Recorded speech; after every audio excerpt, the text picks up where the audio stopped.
Assalamualaikum warahmatullahi wabarakatuh. Halo semuanya. Hari ini kita pertemuan untuk mata kuliah keperawatan komunitas ya.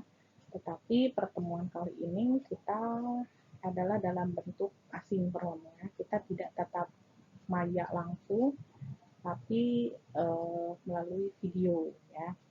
Mudah-mudahan ini tetap tidak mengurangi konsentrasi mahasiswa dalam pembelajaran ya, tetap disimak materinya. Oke, ini adalah materi pertama di dalam mata kuliah keperawatan komunitas ya, mengenai konsep dasar keperawatan komunitas. Ya, ini adalah sejarah keperawatan komunitas. Diawali dari yang namanya Deklarasi Alma-Ata tahun 78 ya, ada kita sebut sebagai PHC, Primary Health Care. Ya, di PHC ini di dalam Deklarasi Alma-Ata menyatakan bahwa kesehatan itu untuk semua masyarakat ya, atau istilahnya HFA, Health for All by 2000. Jadi tahun 2000 itu kesehatan harus mencakup semua orang karena saat itu memang asuransi kesehatan ya ASKES hanya tertuju pada golongan tertentu. Nah, di Indonesia sendiri ya akhirnya pada tahun 2010 pada Indonesia Sehat mulai dicanangkan juga ya bahwa kesehatan itu harus menjangkau semua masyarakat Indonesia. Nah, di Indonesia sendiri memang awal muasalnya yang berkembang itu adalah paradigma sakit gitu ya. Jadi orientasinya itu ya kesehatan itu bagi orang yang sudah sakit. Nah, itu kurang tepat karena di negara maju sebenarnya yang yang dianut itu adalah paradigma sehat, di mana fokusnya itu kepada orang sehat. Jadi upaya yang banyak dilakukan adalah upaya-upaya preventif promotif ya, di mana mereka berpikir bahwa jangan sampai terjadi sakit sehingga harus paradigma sehat. Nah, kalau paradigma sakit seperti apa? Nah, pemerintah itu gencar menggelontorkan dana untuk membangun rumah sakit yang ditujukan untuk orang sakit. Sementara kalau paradigma sehat yang dibangun adalah lebih ke memupuk atau memberikan suntikan dana lebih besar untuk program-program promosi dan preventif ya, itu paradigma sehat. Nah, pendekatan orientasi kesehatan ini harus segera diubah ya kalau memang mau mencapai visi Indonesia sehat. Diubah. Jadi memang segala sesuatu itu harus bersumber dari orangnya, dari masyarakatnya. Gitu. Tidak bisa masalah kesehatan itu diatasi oleh petugas kesehatan ya. Tidak bisa, harus berawal dari masyarakat itu sendiri. Nah, sehingga wajib ada yang namanya kemandirian bidang kesehatan ya. Nah, bagaimana supaya memandirikan? Karena kebanyakan perawat kan bekerja di tatanan klinik ya untuk upaya kuratif. Sehingga untuk memandirikan masyarakat bidang kesehatan harus ada perawat komunitas ya di masyarakat. Nah, orientasi kesehatan ini biasanya memang kita mengacu kepada yang namanya dulu ada yang namanya MDGs ya, Millennium Development Goals. Nah, ini adalah acuan bagi seluruh negara untuk melihat negara ini termasuk negara maju atau berkembang. Nah, dari capaian MDGs ini memang Indonesia masih banyak PR, masih banyak rapot merahnya. Kenapa? Karena ya memang angka kejadian penyakit gitu ya, seperti TBC, diare itu kasusnya masih tinggi, yang sementara di negara lain itu sudah tidak ada. Jadi memang masih rapot merah istilahnya untuk Indonesia di MDGs. MDGs sudah berakhir, sekarang masuk ke SDGs ya.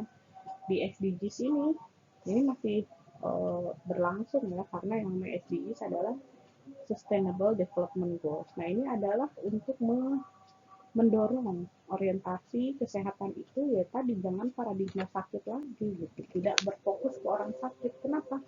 Nggak efektif ya, cost banyak dikeluarkan sementara masalah terus-terusan. Nah, sementara kita memerlukan Selain kesehatan itu tidak berfokus pada orang sakit, konsep sehat juga berubah ya. Lalu kita harus mengetahui transisi epidemiologi sekarang seperti apa, transisi demografi seperti apa, dan makin jelasnya faktor yang mempengaruhi kesehatan itu seperti apa. Nah, ini MDGs dulu ada 8 tujuan ya. Kemiskinan, pendidikan, gender, kematian anak, kesehatan ibu, HIV/AIDS dan penyakit menular, keseling ya, dan mitra pembangunan. Ini kita masih rapot merah. Sekarang kita ke SDGs. Ada 17 goals. Dari 17 ini memang kita masih banyak yang harus dibenahi. Nah, kita ketahui bahwa masalah kesehatan itu tidak banyak selesai ya. BPJS aja sekarang nih defisitnya cukup tinggi ya, triliunan, yaitu 2018 saja 10,9 triliun. Defisit cukup banyak, bahkan sebenarnya sudah banyak disuntik oleh negara, dibantu oleh negara. Kenapa? Karena ternyata BPJS banyak membayar untuk kasus-kasus atau masalah kesehatan yang sifatnya penyebabnya karena perilaku ya. Hipertensi yang angkanya tertinggi di Indonesia, ada juga stroke, penyakit jantung, diabetes, dan lain sebagainya. Itu penyakitnya berdasarkan perilaku ya. Hipertensi karena pola makan, pola aktivitas, diabetes juga sama, pola makan gitu ya, merokok. Nah, kalau misalnya tadi perilaku tadi bisa diubah, ini akan turun sebenarnya gitu. Cuma sayangnya perilaku yang tidak sehat ini sudah banyak mendarah daging ya, sehingga memang perlu lebih gencar upaya promotif preventif di Indonesia supaya apa? Supaya masalah kesehatan bisa teratasi. Ya, memang harus dari usia dini kita ajarkan ya kepada kelompok khusus anak usia sekolah supaya bisa mereka orientasi kesehatannya lebih baik dibanding generasi-generasi sebelumnya. Oke. Nah, IPM Indonesia itu indeks pembangunan manusianya itu masih rendah ya dibandingkan dengan negara-negara lain. Nah, sehingga memang masih menjadi PR bagi kita. Indeks pembangunan manusia itu bukan hanya dalam bidang pendidikan ya, tapi bidang kesehatan juga. Gitu. Jadi kalau mau Indonesia sehat, artinya manusianya juga harus disadarkan bahwa masalah kesehatan itu perlu penting. Karena kalau misalnya orang tidak sehat, mana bisa pendidikannya baik, mana bisa ekonominya baik gitu ya. Sehingga faktor kesehatan itu sangat penting. Nah, di dalam kesehatan masyarakat ada yang disebut sebagai paradigma perawatan. Ya, cara pandangnya bahwa manusia itu ya terdiri dari individu, keluarga, kelompok, pasti ada dalam kondisi rentang sehat sakit. Ya, ini dipengaruhi oleh diantaranya faktor lingkungan. Nah, maka tugas perawat di sini adalah supaya bisa hidup sehat, ya, maka manusianya ya harus dilakukan upaya-upaya pencegahan. Ya, lingkungan juga sama. Lingkungan yang tidak sehat juga harus dapat diantisipasi oleh perawat supaya bisa manusianya, ya, individu, keluarga, kelompok masyarakat itu berada dalam kondisi rentang sehat. Nah, komunitas itu apa? Komunitas itu adalah sekumpulan orang yang bertukar pikiran, pengalaman penting dalam hidupnya. Atau ada juga kalau menurut WHO, komunitas itu adalah sekelompok individu yang tinggal di wilayah tertentu serta memiliki nilai keyakinan dan minat yang relatif sama serta adanya interaksi satu sama lain untuk mencapai tujuan. Oke, manusia kita tahu ya, karena kita juga manusia ya. Manusia itu ya bisa individu lalu tergabung ke keluarga, ke kelompok dan masyarakat yang memiliki akal pikiran gitu ya. Nah, manusia ini kalau dilihat dari perspektif masyarakat atau komunitas, dilihat dari secara geografis, karakteristiknya beda-beda antara manusia yang tinggal di urban area, pedesaan ya, urban perkotaan, rural di pedesaan, dan suburban. Suburban itu adalah orang yang dari pedesaan pindah ke perkotaan gitu. Misalnya ini adalah mayoritas warga Jakarta. Ya, sebenarnya mayoritasnya itu orang luar Jakarta ya yang tinggal di Jakarta. Nah, sifat asuhan keperawatan di komunitas tadi sifatnya lebih banyak bersifat partnership gitu. Jadi makanya kalau di komunitas kita tidak sebut sebagai pasien karena masyarakat itu banyak. Tidak juga disebut sebagai klien. Kalau klien kan di keluarga ya. Tapi disebut partner atau mitra. Nah, nanti si partner ini bisa berpartisipasi secara pasif sebagai sumber dana penerima interview, bisa juga sebagai aktif. Jadi bersama-sama terus dari awal melalui semua proses keperawatan. Oke, nah kita tahu bahwa eh, yang menjadi pasien tadi ya di masyarakat itu adalah eh, partner atau mitra, di mana kita lebih banyak upayanya di range sehat ya. Kenapa di sini? Karena memang kalau udah sakit itu ranahnya perawatan klinik ya. Kalau anak sakit ya keperawatan anak, orang dewasa sakit ya keperawatan medikal bedah gitu. Tapi kalau range-nya orang sehat ini ada di ranahnya perawat komunitas. Oke. Nah, sehingga karena ini range-nya sehat, maka upaya yang dilakukan adalah upaya preventif dan promotif. Kalau yang sakit, berarti upaya rehabilitatif. Gitu. Nah, dilihat dari otonomi klien, kalau misalnya di rumah sakit, biasanya kan otonominya terendah ya, otonomi pasien itu rendah. Kalau otonomi perawatnya tinggi. Di komunitas sebaliknya dari rumah sakit. Jadi otonomi partner itu lebih tinggi dibandingkan otonomi perawat. Di perawat tugasnya hanya sebagai fasilitator saja. Ya. Nah, dilihat dari tujuannya lebih banyak ke arah pencegahan. Jadi upaya yang dilakukannya itu adalah upaya-upaya pencegahan. Nah, bagaimana karakter partnership itu? Ya, pertama, IPOM. Jadi, masing-masing sadar akan peran hak tanggung jawab dari teman kerjanya.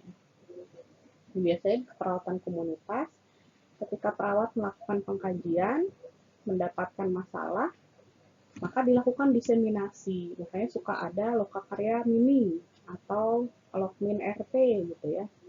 Ada MMR, musyawarah masyarakat desa, musyawarah masyarakat RW. Nah, itu dilakukan sebagai bentuk inform. Jadi setelah kita dapatkan data pengkajian, oh ternyata ditemukan kasus tertinggi adalah TBC.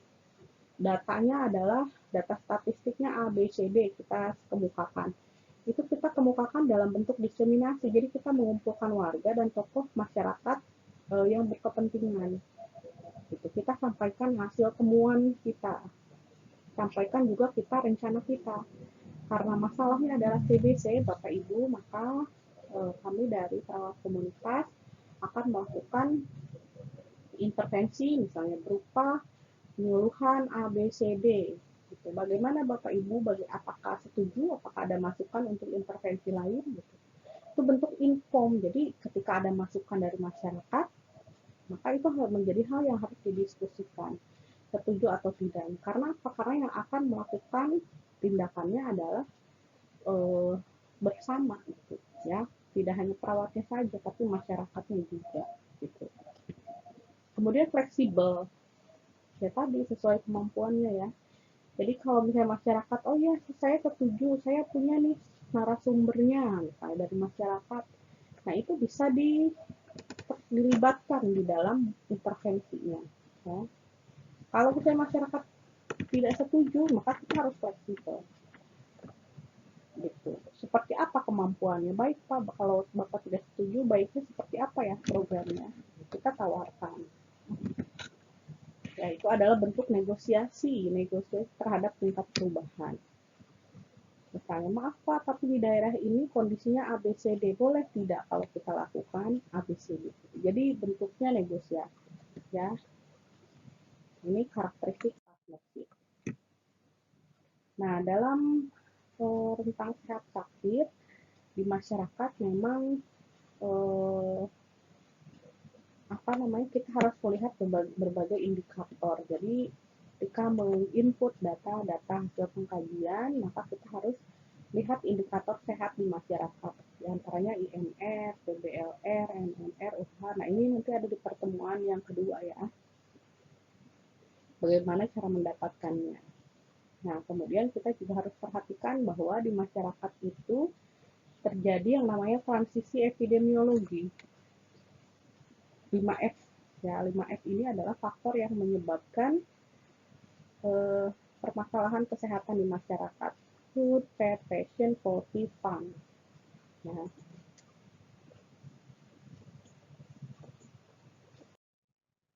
Nah, isu masalah kesehatan di masyarakat.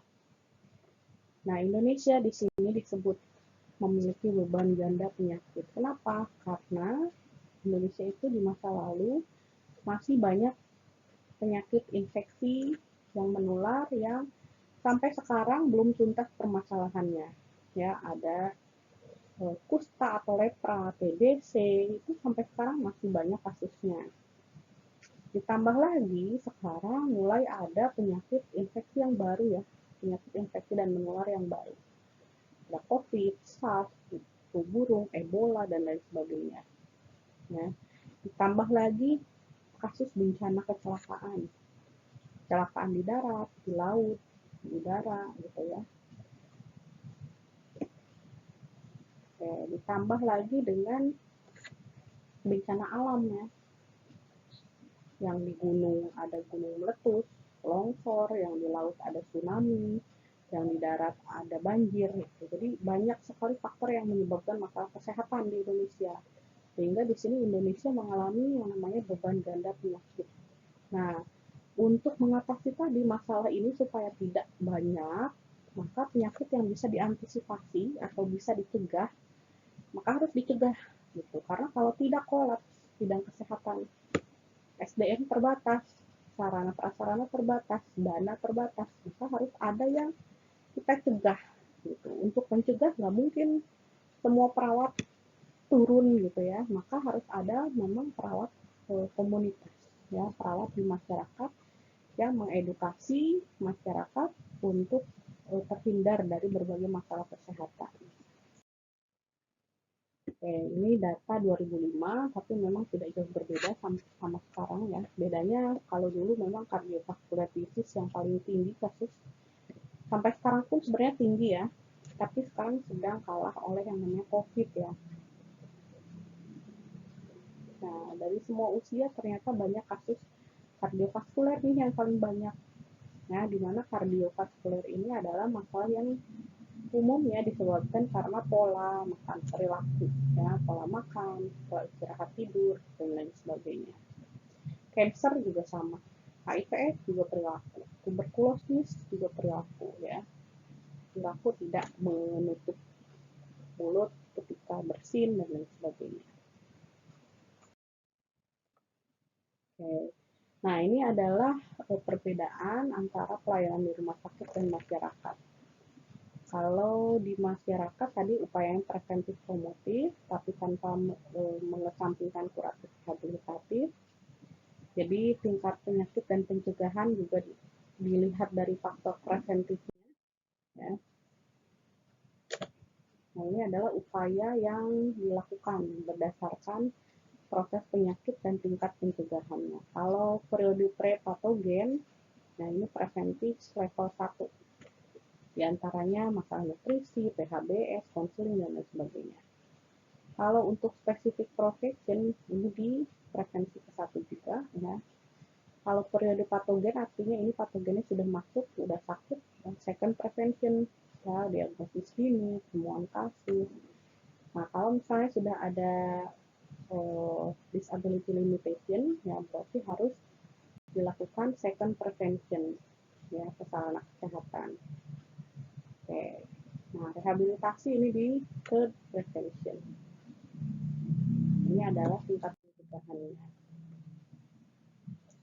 Nah, kemudian di dalam keperawatan komunitas juga kita tidak bisa mengesampingkan masalah lingkungan. Ini masalah lingkungan itu pasti berkali-kali dibahas ya. Karena ini berkaitan dengan masalah kesehatan. Selain faktor perilaku tadi, faktor lingkungan juga berpengaruh ya terhadap masalah kesehatan. Terutama memang penyakit-penyakit yang sifatnya infeksius atau menular. Nah, untuk masalah lingkungan ini perlu dikaji ya, lingkungan fisik, biologisnya, sosialnya, spiritual, kultural gitu. Ini perlu dikaji supaya kita bisa ketahui faktor apa dari lingkungan yang menyebabkan permasalahan kesehatan. Nah, ini perbedaannya.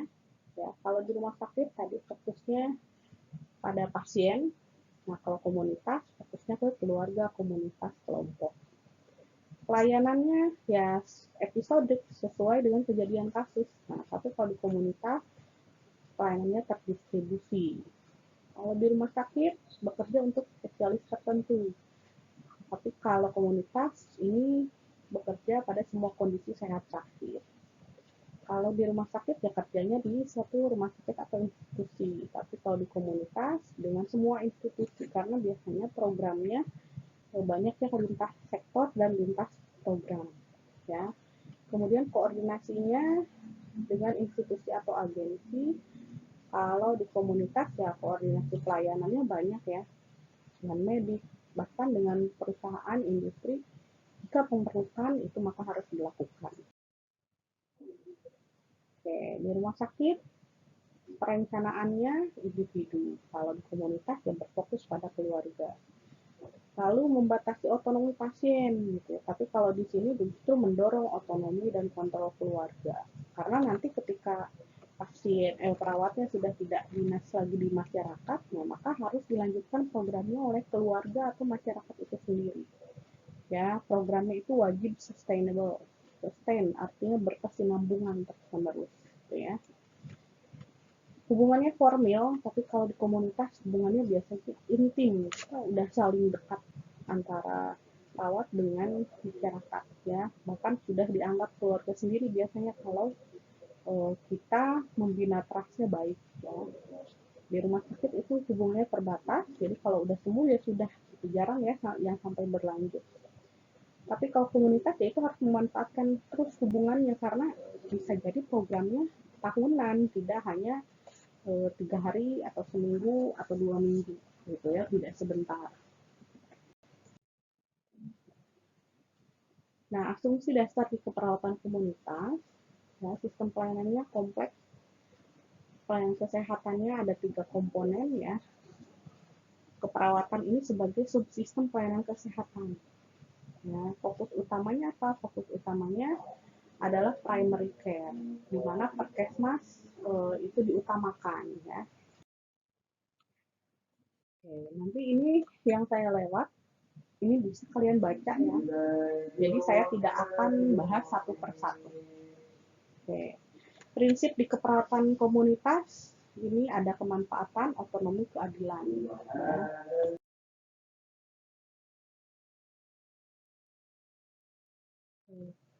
Ini adalah strategi utama dari Departemen Kesehatan ya, bahwa di masyarakat itu pertama perlu menggerakkan dan memberdayakan masyarakat untuk bisa hidup sehat. Ya, yang kedua strateginya adalah meningkatkan akses masyarakat terhadap pelayanan kesehatan yang berkualitas. Yang ketiga, meningkatkan sistem surveillance, monitoring dan informasi kesehatan. Dan yang keempat, meningkatkan pembiayaan kesehatan. Nah, upaya tersebut dilakukan oleh Puskesmas sebagai ujung tombak yang dibantu juga oleh UKP dan UKM. Jadi penyelenggaraannya itu dilakukan oleh Puskesmas ya, sebagai pelaksana teknis hariannya. Nah, di Puskesmas ada untuk perawat itu namanya program Perkesmas. Ya, ini merupakan sintesa dari praktek keperawatan. Jadi Perkesmas ini wajib dilakukan oleh perawat yang bekerja di Puskesmas. Ya, apa yang dilakukan yaitu peningkatan dan pemeliharaan kesehatan. Ya, ini adalah bidang dalam keperawatan yang merupakan perpaduan antara keperawatan dan kesehatan masyarakat ya, dengan dukungan peran serta aktif masyarakat dan mengutamakan pelayanan promotif preventif secara berkesinambungan tanpa mengabaikan pelayanan kuratif dan rehabilitatif gitu. Jadi ini baru tahun beberapa tahun ini ya aktif dilakukan di semua puskesmas.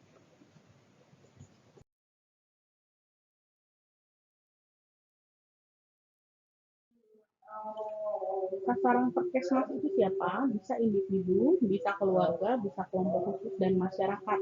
Ya, sehat dan atau sakit yang mempunyai masalah kesehatan yang terjadi akibat ketidaktahuan, ketidakmampuan, dan ketidakmauan. Jadi ketiga hal ini yang tidak dilakukan, yang tidak bisa oleh masyarakat harus bisa diselesaikan oleh perawat komunitas.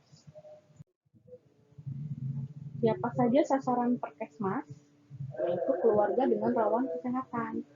Ya, satu keluarga yang belum terjangkau pelayanan kesehatan, misalnya ibu hamil yang belum ART, unifas yang persalinannya ditolong dukun, balita tertentu dengan kondisi misalnya gizi buruk, gizi kurang, gitu ya. Lalu penyakit kronis menular yang tidak bisa diintervensi program, penyakit endemik, penyakit kronis yang tidak menular, kecacatan tertentu. Kemudian keluarga dengan risiko tinggi, misalnya ibu hamil dengan masalah anemia atau KEK, ibu hamil dengan risiko perdarahan, balita dengan BGM, ya bawah garis merah, neonatus dengan BBLR, usia lanjut jompo, kasus percobaan bunuh diri, ini sasaran puskesmas. Atau bisa juga keluarga dengan kasus tindak lanjut keperawatan, misalnya DO tertentu ya, ibu hamil, bayi, balita dengan keterlambatan tumbang, penyakit kronis dan lain sebagainya. Bisa juga kasus pasca perawatan ya, pasca rujukan, kasus katarak yang dioperasi di puskes, persalinan dengan tindakan, kasus psikotik, atau kasus lainnya yang harusnya dirujuk tapi tidak dilaksanakan rujukannya. Ya. Nah, sasaran Perkesmas kelompok khusus, kalau tadi kan mungkin individual ya, kalau sekarang kelompok khusus. Kalau kelompok khusus ini bisa terikat dalam institusi, misalnya di panti asuhan, panti jompo, pondok pesantren, lokalisasi WTS ya, wanita tunasusila, atau bisa juga tidak terikat dalam institusi, misalnya posyandu, KPKIA, kelompok pekerja informal. Nah ini bisa menjadi sasaran, jadi nanti perawatnya yang langsung datang ke institusi atau non institusi. Nah, bisa juga sasarannya adalah desa atau masyarakat yang bermasalah. Misalnya masyarakat yang ada di daerah endemis, endemis malaria, filariasis, DHF, diare, gitu ya. Atau boleh masyarakat yang dalam keadaan lingkungan buruk, daerah kumuh, yang ada di perkotaan, gitu ya. Kemudian di masyarakat yang daerahnya punya masalah kesehatan menonjol, misalnya masyarakat dengan AKB tinggi, lalu masyarakat yang punya kesenjangan pelayanan kesehatan, misalnya cakupan imunisasi rendah, ANC-nya rendah, gitu ya. Bisa juga masyarakat pemukiman baru yang diperkirakan akan mengalami hambatan dalam adaptasi, ya, transmigran, suku terasing. Nah, ini bisa jadi sasaran Perkesmas. Jadi sasarannya itu bisa individu, bisa kelompok, ya, bisa juga masyarakat atau desa. Nah, siapa saja yang akan bekerja ya nanti terutama perawatan ya, perawat dan bidan, lalu bisa dibantu dengan tenaga kesehatan lain, lalu dibantu kader dan serta keluarga penderita atau klien, di mana tim ini nantinya akan menjadi tim yang terkoordinir dan terpadu di dalam program ya. Semua tenaga keperawatan puskesmas, perawat bidan, dan melibatkan tenaga puskesmas lainnya ini akan ditempa ya melalui alih pengetahuan dan keterampilan keperawatan dasar ya, sehingga bisa menjalankan program Perkesmas.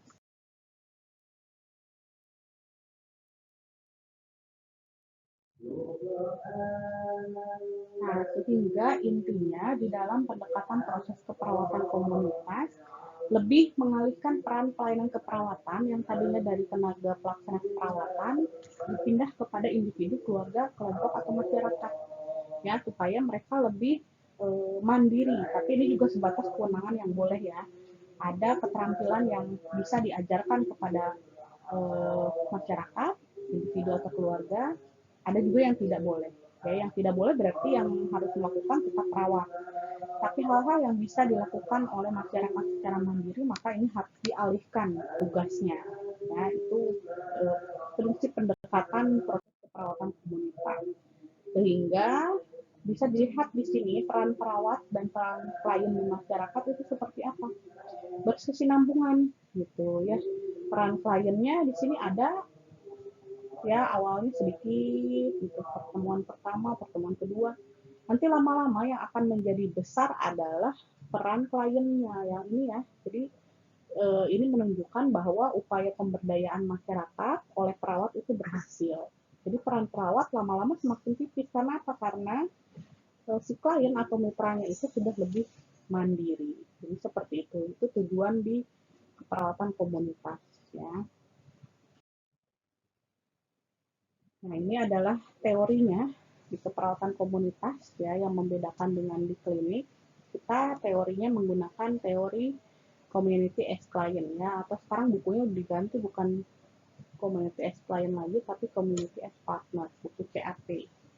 Yang mungkin nanti ini akan lebih banyak dibahas di dalam pertemuan mengenai asuhan keperawatan komunitas ya. Ini prosesnya ya, pengkajian apa yang harus dikaji. Jadi di dalam keperawatan komunitas itu tidak ada pengkajian yang sifatnya personal, misalnya mengkaji RR, HR, nggak ada, karena memang masyarakat jumlahnya banyak, kan tidak mungkin ya perawatnya mengkaji ribuan warga gitu, harus dihitung RR, HR, itu terlalu lama gitu. Jadi pengkajiannya adalah pengkajian inti dan 8 subsistem, baru nanti dianalisis, ditentukan diagnosanya, buat perencanaannya, diimplementasikan, dan lalu dievaluasi. Oke. Kurang lebih gambarannya seperti itu mengenai konsep dasar keperawatan komunitas.